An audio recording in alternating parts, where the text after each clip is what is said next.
Mike with 3G Construction, 5050 Willowbrook. Have a basement flooded.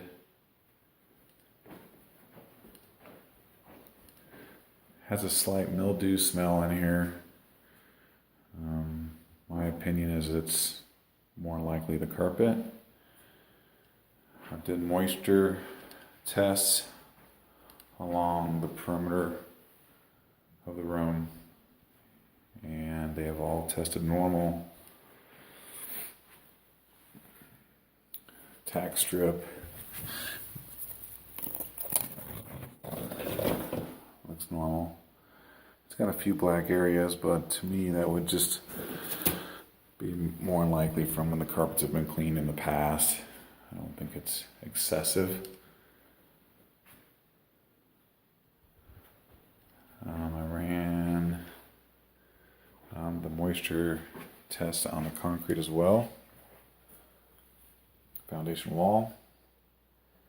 The only thing that was above normal was right on the foundation wall, about an inch up, which was still really low. So I haven't really seen any indication that there's any moisture in the foundation walls, floating slab, or the drywall at this point.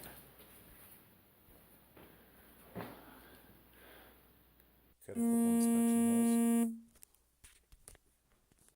holes to verify that there is no mold. It was actually very clean. I have some still pictures too that I took at the back side of the drywall.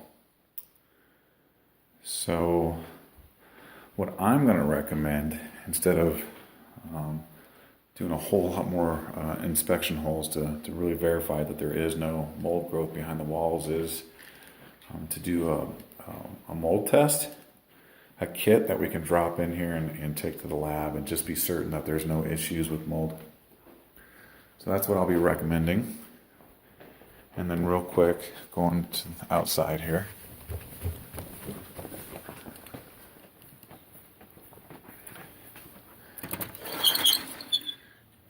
We try to break our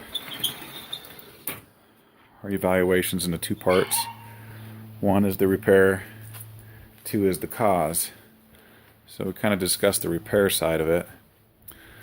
The cause, we try to look at into three different sections, which could be surface water, water coming sideways, or groundwater coming from underneath. The majority of the time it's the water, surface water on top. And a lot of that has to do with negative grade. So I'm looking at the concrete here, and someone put a really good effort into making sure that the water ran away from the house. They definitely put some thought into it. I ran a level pretty much across the majority of the slab, in question at least. And definitely enough to get the water out, but barely. So my opinion is, if the water's heavy, which it has been recently, that water will pull up, or at least get behind this area right here. So I'm going to recommend that be filled, caulked, sealed.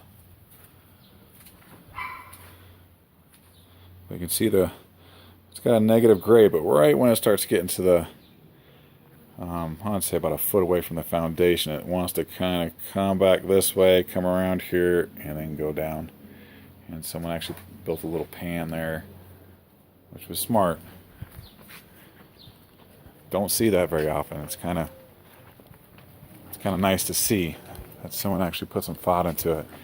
And the slab I'm walking on right now, which is poured up against the house, has got positive drainage.